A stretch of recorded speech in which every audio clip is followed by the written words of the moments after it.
안녕하세요. 오늘은 제 독서에 대한 이야기를 해보려고 해요.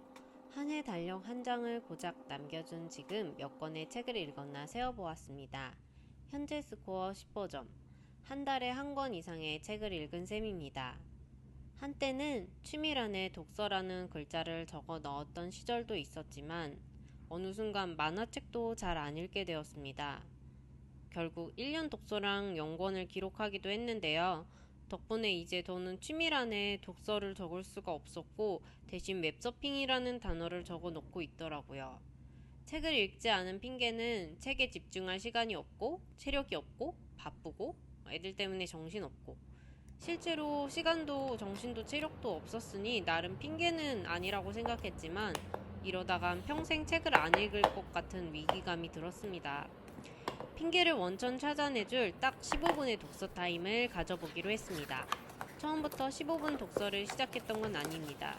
처음에는 하루에 딱 2장만 읽어보자로 시작했습니다. 설마 하루 딱 2페이지인데 이것도 핑계대랴 생각했던 거죠. 자기 전 딱 2페이지를 읽고 자는 것으로 시작한 독서는 어느 순간 아침 15분 독서로 변경되었습니다. 새벽 시간을 확보하고 나니 책 읽기가 훨씬 수월해졌고 이거 뭐 이렇게 읽어서 집중도 안 되고 도움이 될까 싶었던 독서가 재미가 되고 1년이 지나려는 지금의 시점에서 보니까 무려 10억 권의 독서량을 기록하였더라고요. 물론 한 달에 책을 여러 권 읽으시는 정말 독서를 많이 하시고 다독하고 잘하시는 분들도 계시지만 저는 그래도 제가 15분의 독서를 통해 1년에 책을 한 권도 안 읽었음에도 불구하고 이렇게 독서를 하게 되었다는 거에 굉장히 큰 의의를 느끼고 있어요. 제 독서 생활에 가장 큰 도움을 준 것은 바로 전자책입니다.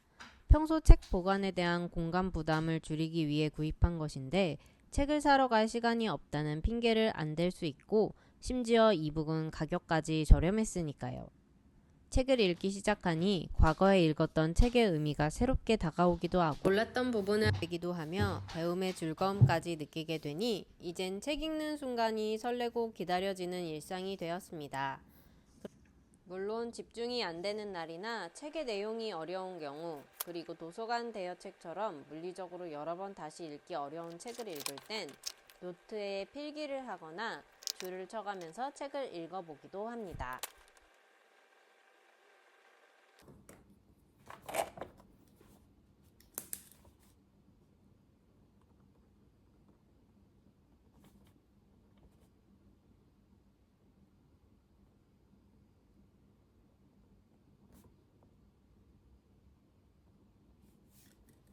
그러니 혹시 저처럼 책을 읽어야 하는데 좀처럼 독서란 취미가 부담스러우셨던 분이 계신다면 하루에 딱 한 페이지만 읽는 것부터 시작해보세요.